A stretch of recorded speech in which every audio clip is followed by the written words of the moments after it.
So we're all scouring the internet. We're looking for the secrets of success behind certain individuals and companies. And if I were to boil it down to just one word, it would be this. It comes down to their principles. So in this video, Murtaza and I are looking closely at the principles of success behind Ray Dalio and his company, Bridgewater Associates, as outlined in the book that he wrote called Principles. Bridgewater Associates is the world's largest hedge fund. I think they manage around $150 billion worth of money for their investors. So they are the largest fish in the largest ocean. So through this book, Ray helped Murtaza and I realize that the most important thing we can be doing is creating and coming up with our own principles and then seeking out challenges to test them and strengthen them. So if you're looking to build a successful business or just improve your general decision making in life, I hope this video becomes a guide for you. You learn why you need to read this book and also how to apply some of those principles to your business or to your life. Without further ado, let's get to it.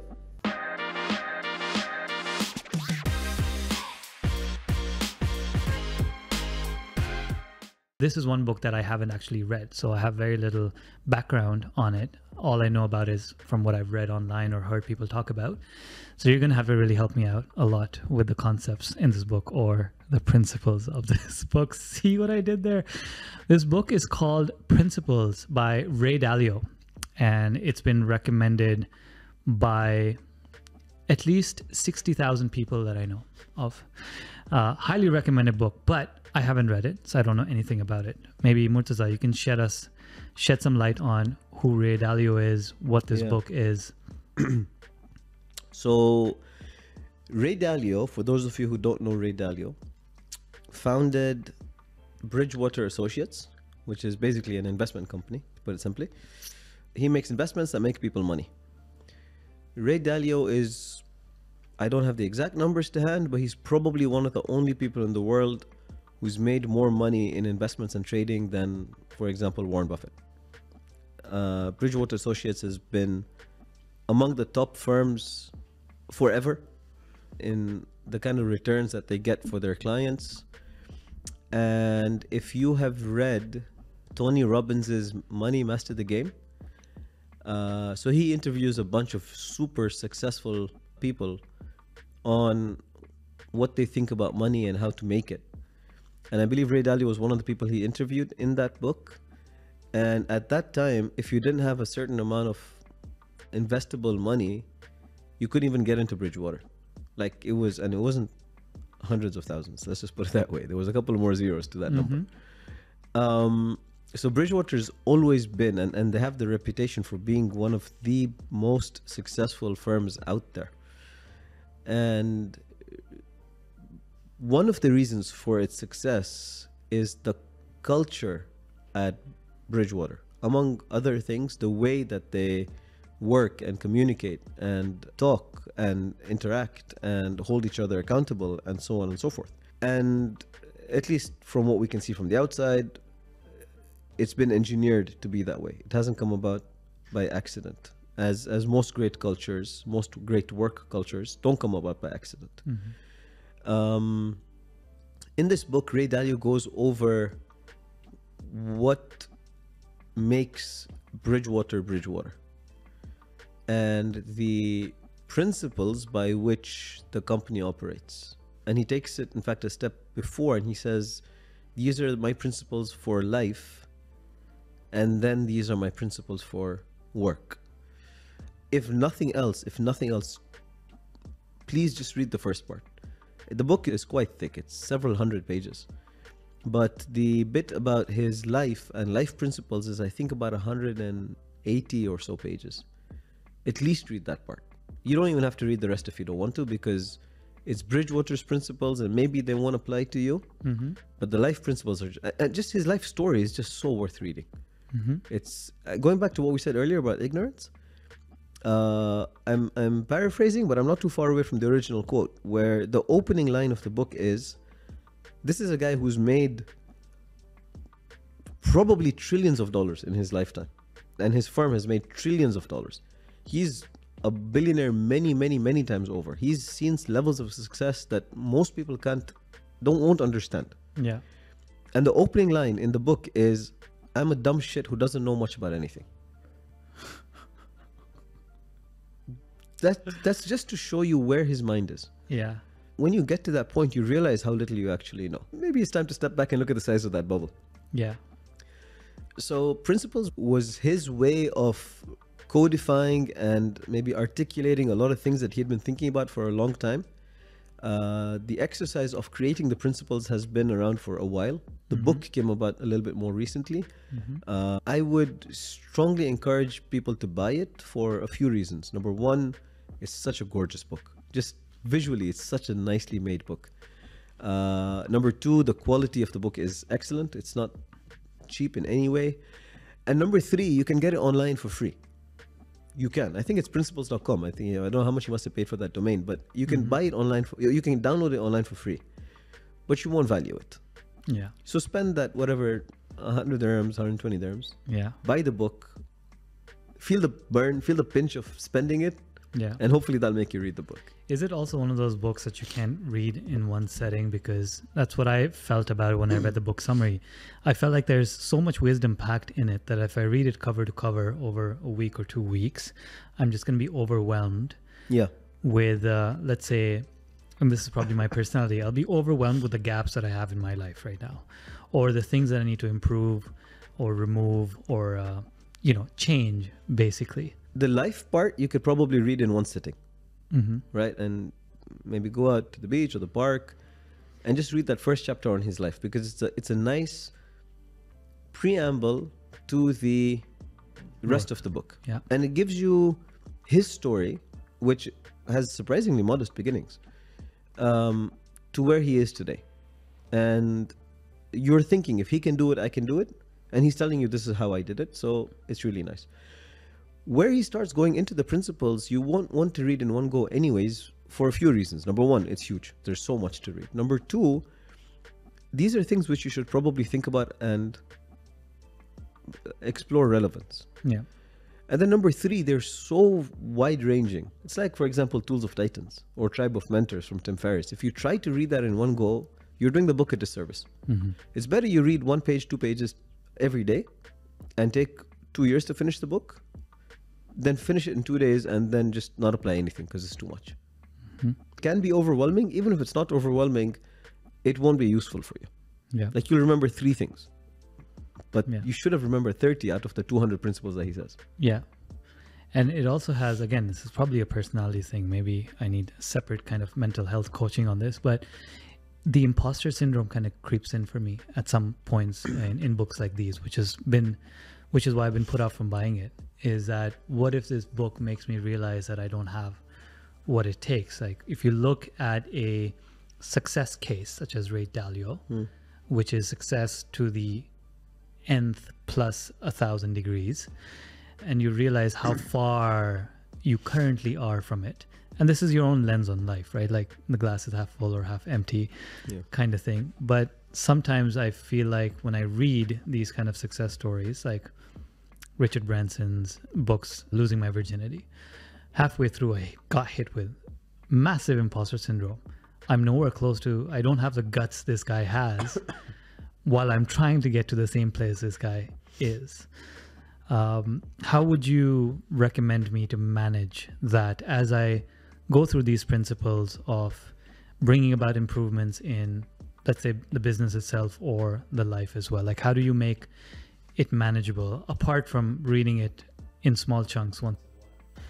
So let me ask you a question. When you say things like, when I read these guys' books and I look at the level of success that they've achieved and I look at where I am and I feel this gap is so huge, you're making a couple of assumptions. One assumption, for example, would be this guy has made so much money, or he has done so much in life, or he has achieved these nth level of success. But that's his success. It's not necessarily my success. So, for example, this guy's made $25 billion. Do I want to make $25 billion? I don't think so. Because that number doesn't excite me. But if you tell me this guy's built 20 orphanages, now I get excited. I'm like, wow, that's brilliant. So the first thing I would say is, just when you're reading somebody's book, just understand that what they've done and what they've achieved is what they had set out to do. And their measures of success are not necessarily my measures of success. They're very attractive measures, but they may not be my measures, right? Mm-hmm. Somebody's got, I don't know, huge houses. That doesn't appeal to me. Somebody's got maybe a massive investment portfolio. Somebody's got maybe a huge social media following. Okay, there's actually a good one. I couldn't care less about social media following. Mm-hmm. Honestly, couldn't. So when somebody says, oh, this guy's an influencer because he's got 10 million followers, 20 million, 50 million followers, you know, you should put out content because this guy puts out content and he's got 50 million followers and that's what you can do. That's not why I would put out content.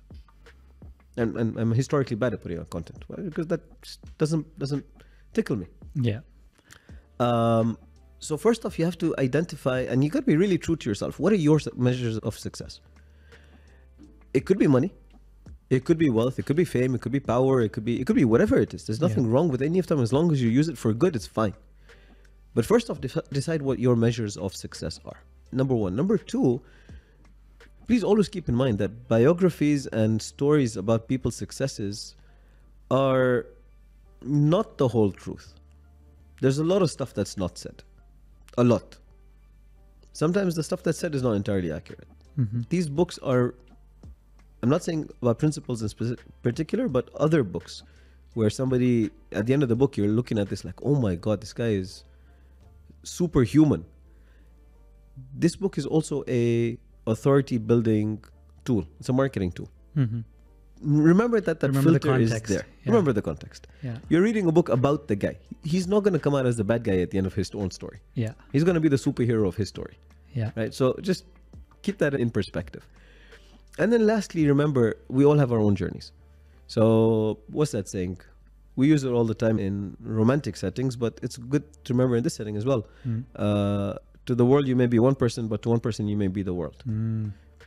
If at the end of the day, you can look at the work that you've done and you know that one person's life has become better through your contribution, that's been a good day. And at the end of the day, you made a crap load of money, but the world's no better than it was this morning. Yeah. How have you contributed to society as a whole? You're going to have a great life. You're going to have everything you want. What about everybody else? Yeah. And I think that's a really important perspective to keep in mind. Like, what am I bringing to my world? It could be my family, it could be my employees, my community, my customers, my city, my country, my planet. What am I bringing to my world?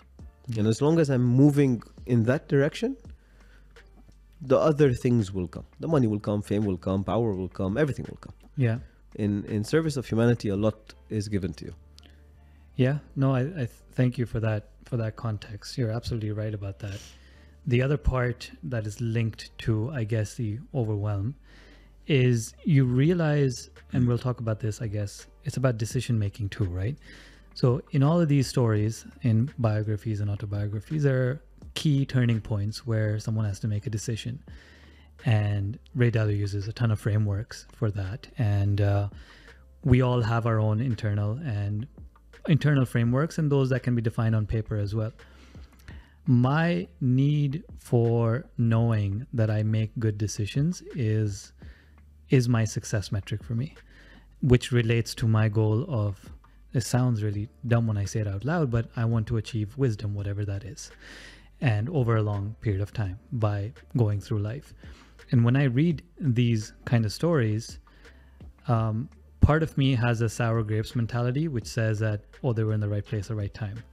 You have those lotteries, like where you're born, which house you're born in, which country you're born in, and what resources you had at the start of your life versus not, or what were you in the right place in the right time at these points. And the control, that's the uncontrollable part. Then there's the controllable parts of how smart are you or how wise are you at decision making. And I sometimes feel when I read these, and this again is a personal perspective for me to change, that you know, I have like 3 out of 10 of that decision-making power, or good decision-making power. So part of me is like, how do you get that to 4? Then how do you get that to 5? How do you get that to 6 out of 10 in terms of strong decision-making, and pick up these tools and frameworks? And the other parts are like, what if I make that? What if I'm mostly making, if I look back at my life and they're not at 6 at 10. So I can look at it 2 ways. Like, I can use these books and this life and the experience to keep bringing that number up, or I can sit as I am now with some of these books, or like, oh, if I read any further, I'm going to realize what kind of a loser I am. Yeah. So it's a mental problem for me to. Have you heard this saying, hindsight is 20/20? These books are all written with the power of hindsight. Yeah. Number 1. Number 2, very rarely will they tell you about a mistake. And if they tell you about a mistake, very rarely will they tell you about why that mistake was not a good thing. Yeah. It's like when you ask in an interview, like, tell me about your weaknesses, Greatest and they turn failure. it into a strength. Yeah. Thanks Yeah. for that. And lastly, you're looking at a snapshot in their life compared to the whole of yours. Yeah. You know, you're looking at that. That's why you shouldn't look at lifestyle pictures on Instagram, because you're comparing your wake up bedhead to this obviously filtered photo. Yeah. So I would keep all these things in mind. Yeah. And I know we're recording a podcast here, but I know you, and I look up to you. I really admire you, and the stuff that you've done is brilliant. So when you say 3 out of 10, I am very tempted to disagree.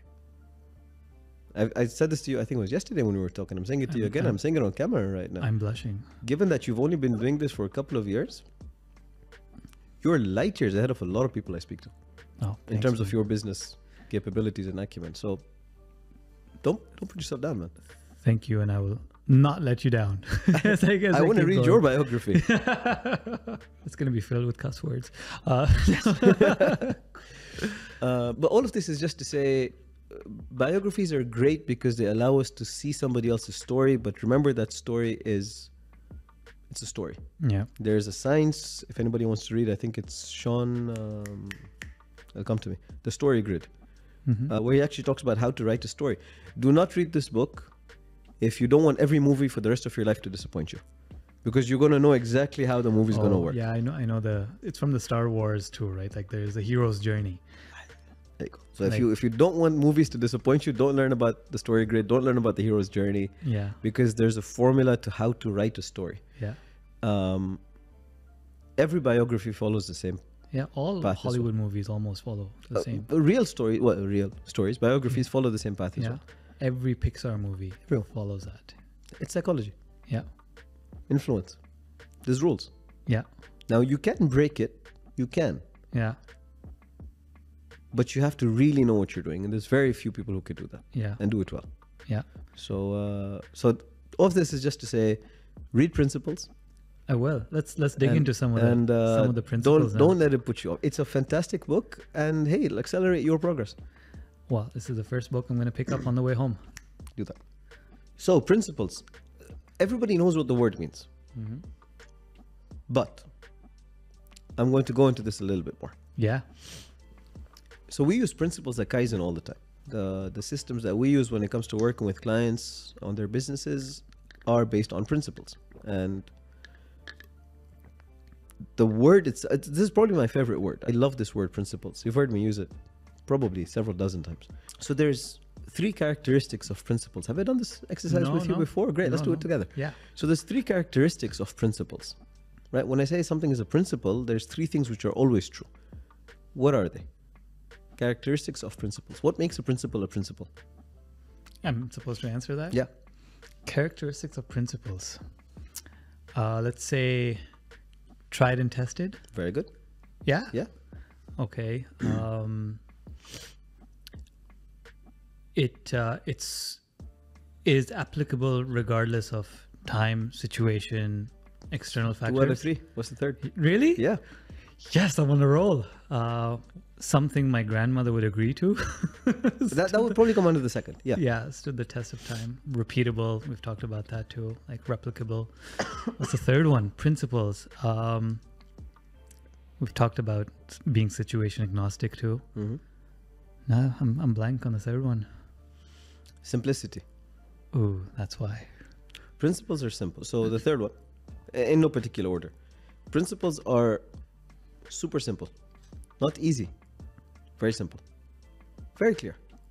You don't need someone to explain a principle to you, right? That's number one. Number two, they're old. Principles are old, they're antiques, right? Somebody comes to you and says, I'm manufacturing antiques, something wrong with there. You can't manufacture truths. These truths exist before us, after us. They will stay. And the third is applicability. They are, like you said, situation, geography, race, religion, size, gender, agnostic. They apply everywhere, right? So if you have something that's really simple, always been true, and applicable across the board, this you can write down and say is a principle.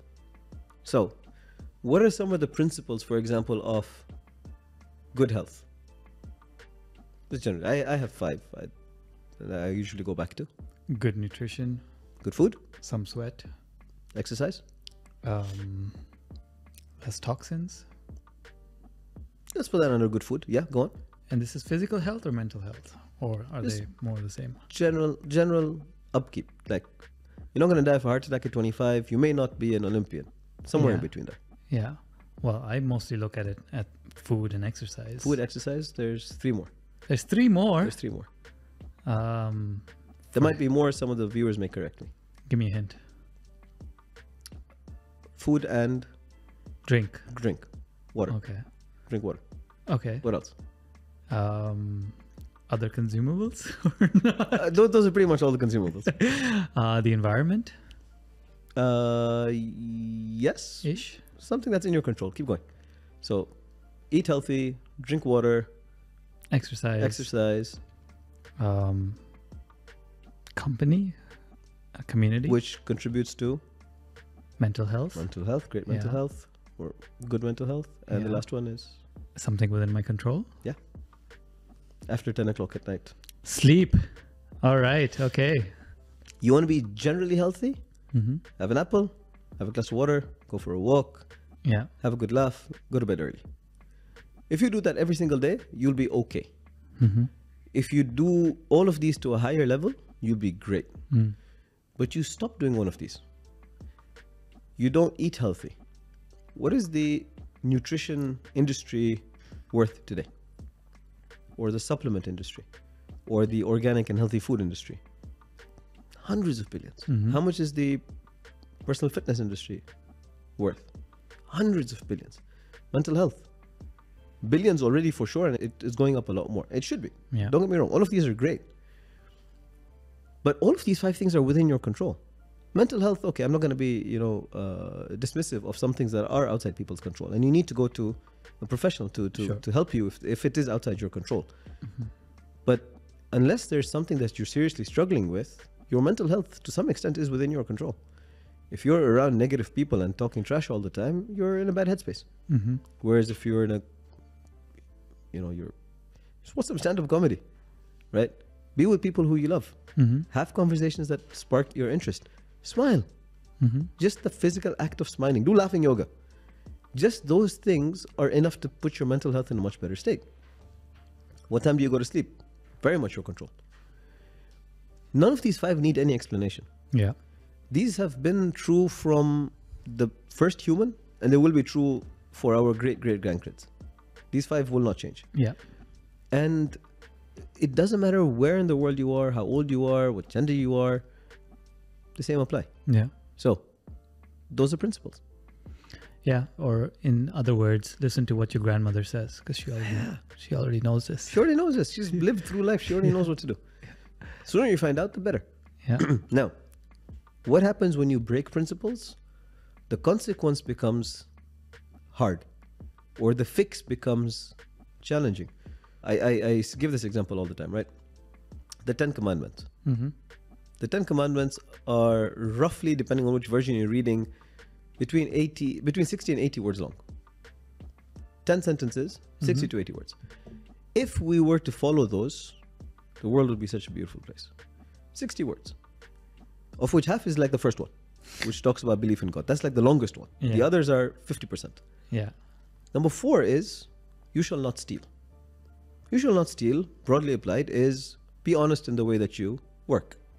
right? Don't cheat, don't lie, don't steal, you go on your taxes, report properly. All of this comes under you will not steal. Yeah.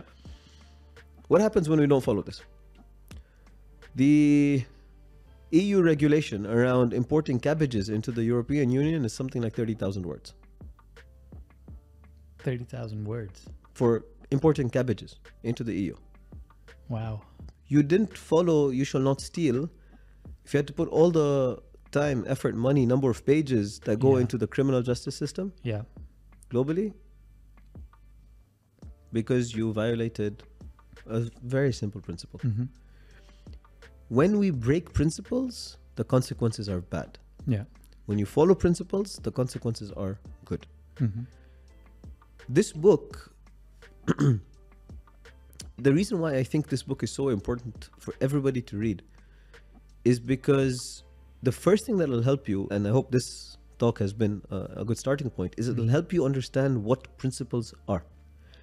And once you understand what principles are, then you can start developing them. Now, there's two kinds of principles generally. And Ray Dalio doesn't talk about this specifically, but this is just my take on it. There's two kinds of principles. There's certain principles which are inviolable global truths. For example, these principles of good health. It doesn't matter who you are. These principles apply. Or principles of physics, for example. Or principles of physics, right? What goes up must come down. Gravity. So these truths are principles which apply regardless of who and how is applying them. The second are the principles that are now unique to me. This is how I am going to live my life. I will not, for example, eat meat. Yeah. Are these synonymous with values? So the way that Ray Dalio uses them, yes, they are. So these are my principles for my life. I will behave this way. I will not cheat somebody. I will not let someone take advantage of me. I will steal, but not too much. You're going to need a metric for that. I will take care of my parents. I will take care of myself before I take care of anybody else. All of these are principles. Whether or not you articulate them, they are principles. Now, if you do articulate them, it becomes a lot easier to live by, as what we said with regards to Cialdini's influence, commitment. What Ray Dalio does in this book is he first talks about what principles are. He then talks about his life journey and the principles that he came out with in his life. And then he looks at his work and the principles that make Bridgewater, Bridgewater. So some people would say values, some people say culture, some people call them principles. The concept is the same, whichever word. And yes, there's some differences between the words, but effectively, this is what we're talking about, regardless of the term. The principles that are global, that are in the natural world, are the principles that we need to understand exist regardless of whether or not we like them. If you, the market will give you based on the value that you bring. If you don't bring much value, you don't make much money. Principle. You can't go out and complain, why is that guy making more money than me? Well, because he's bringing more value than you. So when people say things like, why is it that, let's say, athletes get paid so much and teachers don't? Because the one who's got the paycheck is getting more value from this guy than this one. It's a sad truth, and maybe we need to change the system, but as the system is right now, that's how it works. So, and Ray Dalio talks about this a lot. Don't go out saying, oh, it's not fair. Yeah. Because nobody cares whether or not it's fair. The principles are there. If you work by them, it'll work. If you work against them, it will not work for you. You cannot break them. Yeah. So two kinds of principles, one which is the external world, non-controllable, and then one which is individual to me. And to be honest, even the ones that are individual to me are within a subset of a larger set of principles that pretty much all of humanity subscribes to. Yeah. If we were to get the whole world's principles all written down, it's not like there would be an infinite number. Yeah. There'll be they'll all couple of dozen. Converge to a small list. Exactly. There'll be a couple of dozen which everybody will agree on, right? Yeah. So that's just something to keep in mind. Of course, Ray Dalio articulates it way better than I do. And I really, really hope people read this book and go away and start thinking about their own principles. Yeah. And he does ask questions in the book, which Yeah. I think is worth stopping and writing down some answers to. And it's also that it evolves over time, right? Your own value system it's a derivative of your current environment, your current state of mind. Like we're talking about health. If you're not keeping your health in full check, that kind of decides your value systems for you, because there's a trickle down effect of how holding one value leads to another. I wanted to ask you, within this book, I'm much more of a via negativa kind of learner as well. So yes, I like being told what to do, but I love being told what not to do. And some of the values that you were talking about, let's say from the 10 Commandments, thou shalt not steal. It's telling you what not to do, which I found a lot more helpful, because the things to do, as you've mentioned with health, are really simple. Most of the principles on what you should do are simple. Yeah. Like do this, do this, do this, do sleep 8 hours, eat good food, go for a laugh and all that. But what not to do? Is there a lot of depth in that, in principles, on things to avoid? On the work principles, I think there are a couple, but for the most part, it's what to do. Again, these are his principles. Yeah. At best, you'll be able to draw some of the principles that he's put down, because they've worked. Yeah. Bridgewater is a huge firm. It's massively successful. A lot of people, they've done a lot of stuff. For sure, some of those principles, if not all of them, will work for you and any business. But the real takeaway from this book is, how do you decide and draw your own principles? And if your principles, your personal approach is from what should not be done as opposed to what should be done, that's great. Write your own principles. In fact, we do planning sessions with clients all the time. And in the workbooks that they go through, which has hundreds of strategies, one of the strategies is create your own company's principles. Write down your own principles. And you have to have a list of your principles. Because if you don't, the day that somebody else is making a decision when you're not at the office, they're going to make it on their individual value system rather than the company's value system. If we want this company to grow, we all need to be working the same way. We all need to be pulling in the same direction. This is the direction we're pulling in. So for example, customer comes first. Okay, great. So I think it's the Ritz, right? That has something like a $2,000 budget per employee. No questions asked if they need to do anything for a client. So you show up, let's say there's a particular type of milk that you drink, which either you forgot or spilled along the way or something went wrong. And you tell the bellboy or you tell the receptionist, look, I had this issue. I had this bag of milk that I forgot back home. They don't have to ask anybody. They can make a call back to where you came from, have somebody buy it and ship it via DHL to be at your door in the next, 18 hours, regardless of how much it's going to cost, up to that limit, because customer comes first. Now there's a principle at that hotel which tells people how to behave. But if we tell people, look, customer comes first, but if you spend a single dime without being authorized, just your job on the line. That's conflicting, yeah. That's not principle anymore. I think Tim Ferriss did that in 4 Hour Workweek, going back to that, where he was inundated with the amount of his customer reps taking customer complaints to him, like, boss, what should we do? And he said, here's $100. If you can fix the customer's problem within $100, you don't need my approval. That's our principle. Now it's up to you. You have this limit. Yeah. Customer comes first, makes them happy. And I was talking to Alina about this actually this week, a principle I guess we need to formalize. But we've always made a decision based on this unwritten principle that we don't call it customer first. We would rather call it, for the first 3 times that the client is dissatisfied with us, we assume full responsibility. That's what I would want to train all the people that work with us, is that the first time the client gets upset, it's our fault. Second time, again, it's our fault. Third time is when it starts changing. Like, okay, are we in the wrong here, or this client's just a dick, or they're being unfair, or they're being too demanding, or but the principle is the first time a dissatisfaction happens, assume that it was something we didn't do, or we could have done better, and act accordingly. So which means taking responsibility, letting the client know, yes, on us. 2, making an action plan of how you'd rectify it until the second thing happens and the third thing happens, which is when you change it. But I guess it's worth like writing that down as like a company policy. It is. That's basically what this book is. It's a collection of principles. Now it's happened over about 40 years and a massive team. So the list of principles I think there's about 200 or so principles in this book. So, but you can't, nobody's even going to remember all of them. Forget live by all of them. Yeah. So I really think the big takeaway from this book is understand what principles are. Yeah. And make your own. Write your own Bible.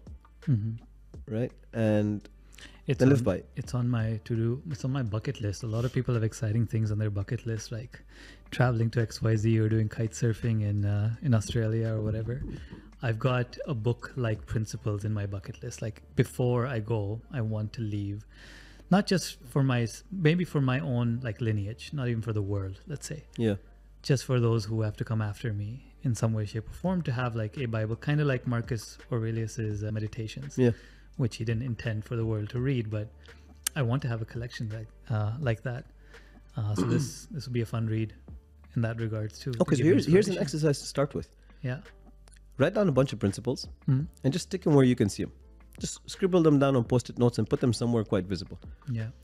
And after a couple of weeks, couple of months, 6 months, 12 months, if you see those principles being applied consistently, leave them up there. And if you see something that is not situational, aligned, or not aligned, or you no longer agree with, take it off. You have your list immediately. You don't need 100. You can start with 3. You can start with 5. Because principles are constantly evolving. But the root of that principle is ancient, which means if you write it down today or next week or next year, in the grand scheme of things, it doesn't actually matter. So start today. Now, I think also, like going back to influence and now tying that into that, the more people understand your because, which is what sometimes when you make a decision with, let's say, a client or a partner or a supplier or a employee, and you have a because, and the because is your principle.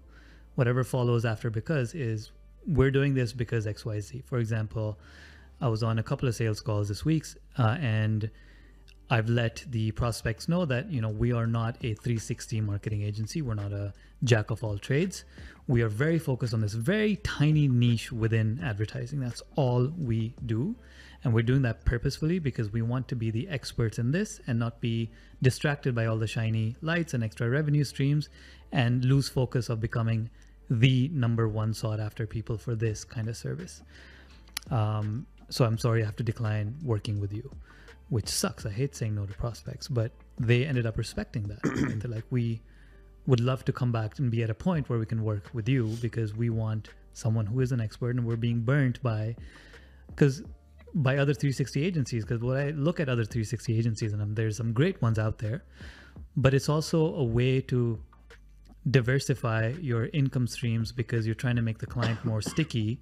In the agency world, at least, you're trying to make the client more sticky by having upsells ready and downsells ready and having them have longer retainers. And it's very money driven versus craft driven.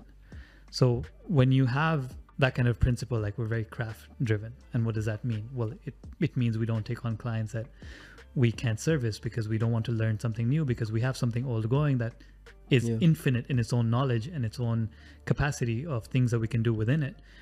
And it makes explaining your decisions easier to someone as well, I guess, writing it down, if I'm right about that. That's a really nice point.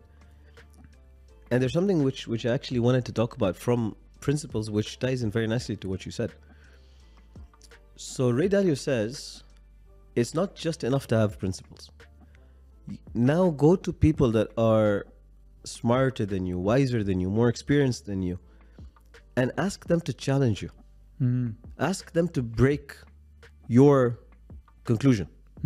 Because if it can't be broken in a safe space, in a conversation where the person actually has your interests at heart, it's not going to stand the test of the real world. The out there, who don't really care about your best interests. And this is something that he says is really important. So it's important to seek out challenges. It's also important to seek out different opinions. And the more you do that, if you say that I am the best fighter in the city, but you refuse to engage in any fights, that claim is untested and therefore holds little value. But you say, I am going to fight anybody who comes in front of me. And I am going to prove that I'm the best fighter in the city. And you do. Now your claim has value. Yeah. So same thing with your principles. It's nice to have a bunch of buzzwords: honesty, integrity, punctuality, customer-centric. Everybody says these. But if they're not been tested, not been challenged, not been proven, they're just words. Yeah, I guess the analogy for a tech company building an MVP, right? You have a great idea for an app or a tech solution.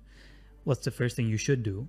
You should put it in the hands in its basic form to someone who will benefit from using it.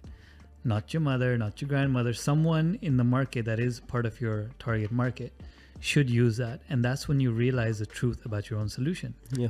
Are you set out here to really solve the problems or not? It's the same thing with, I guess, with principles, right? You have this MVP version. As long as it stays within you and you've written down your post-it on your wall and never communicated to anyone or acted on it, once you make it interact, it just gets stronger. Then the V2 happens. Yeah.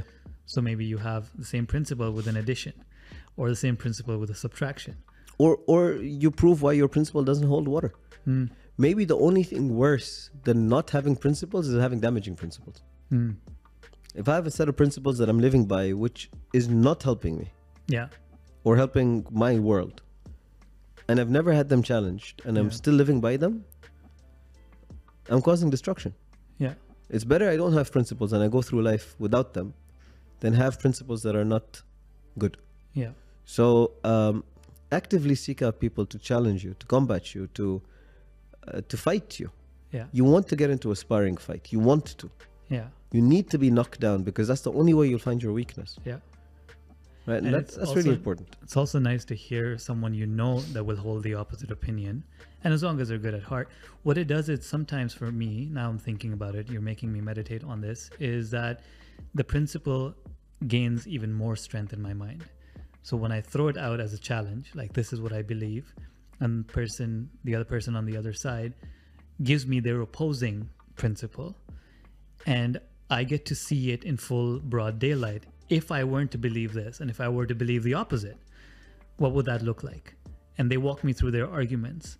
It actually strengthens the belief, like, okay, now that I know a bit more about your opinion on your principle, it makes sense that I have this and I'm going to stick onto this, and now it's even more ingrained in me. As long as that comes from a place of honesty and not stubbornness. I agree 100% with you. As long as it doesn't come from a place of just pure stubbornness, 100%. Yeah. And you can actually have not greater macro principles, individual principles that are polar opposites. As an example, there are some companies in the world which have this rank and yank policy. So like a sales leaderboard or something like that. The bottom 10% are fired. Yeah. Now, if 100% of the team achieved their targets, and you still fire the bottom 10%,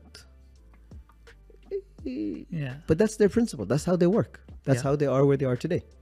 Could they be better? Maybe. Anybody could, but that's their principle. Yeah.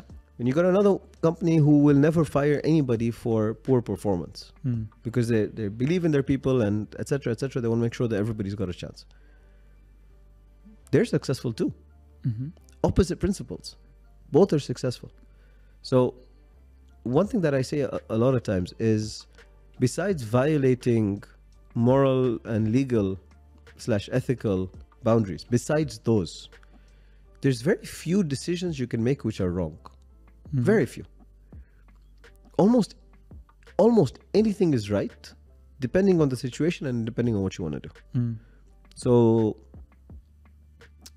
one business decides to go crazy with expansion, and from 3 stores they make 3,000 stores. That's right. Makes sense. And somebody says, no, I want to become more boutique, and from 3 stores they go to 1 store. That's also right. Now, which one is yours? Which one is right for you and your business? You decide. Yeah. But neither of them are wrong.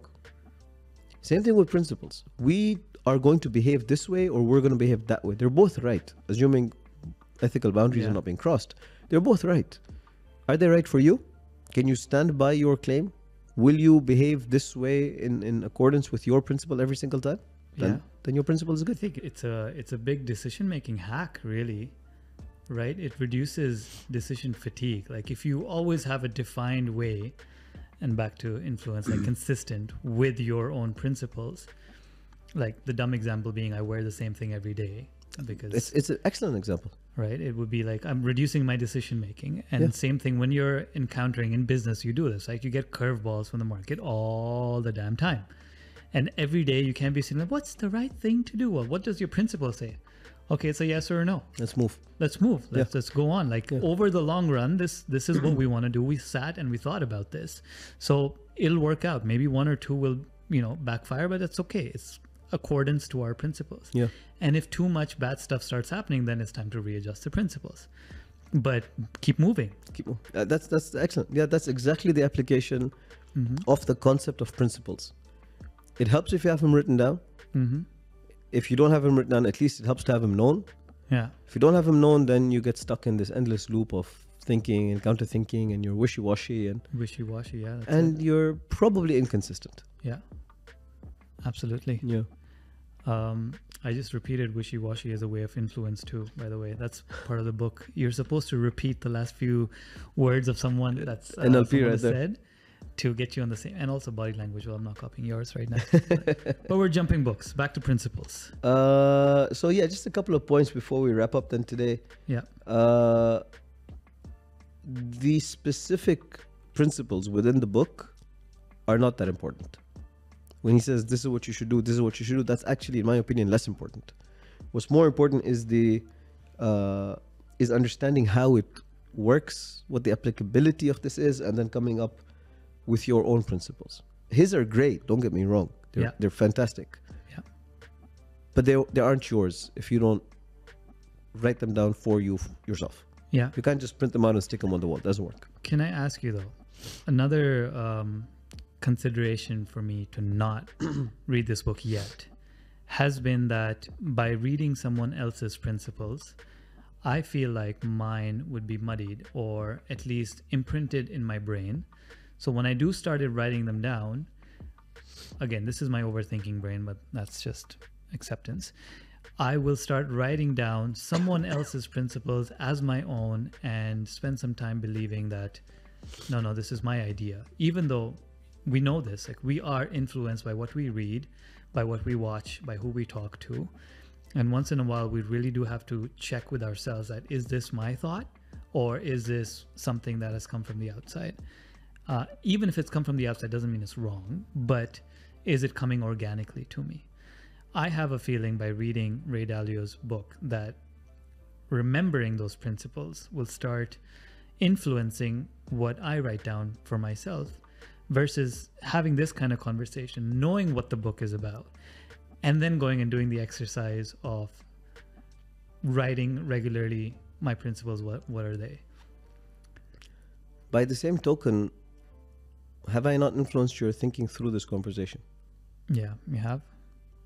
So what's the difference? If the principles that you write down are not innately yours, at some point you will know. As long as it makes sense when you write it down. So he says, for example, okay, let's go to the 10 Commandments. You shall not steal. I can just write that down as my principle. You shall not steal. That's my principle.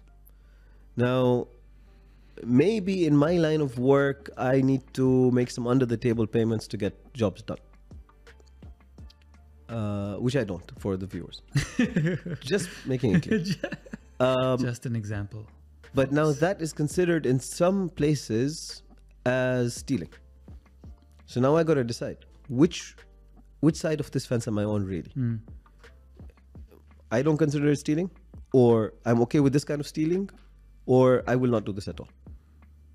Now my principle is being tested. It could be tomorrow, it could be next week, it could be a decade from today. Yeah. I say my principle is this, the situation is different. Which side am I on? Your principles are not set in stone. Again, certain things. Okay. Siri doesn't understand about Siri principles. doesn't understand. Principles may not be set in stone. They will evolve, they will change, they will grow. As long as they don't break ethical, moral, legal boundaries, there's no wrong principles. Is rank and yank good, or is nurturing every single person good? They're both principles. Maybe you start with this and then 3 years later you move to this. Maybe you start with this and 3 years later you move to the other one. Yeah. So I would not accept a fear of being influenced as a reason not to read the book. On the contrary, his principles will have come from a time, a world, a set of experiences that you may not have had. If you don't have a guiding principle before you reach that situation, your decision in that situation may not be as good as it could be. Yeah. So you have a shortcut. What's that thing about, learn from other people's mistakes. Life is too short to make all of them on your own. That's what the book is from. The book is a collection of, this is what's worked, this is what hasn't worked, this is what we learned. You don't have to accept it at face value, but it's not a bad place to start.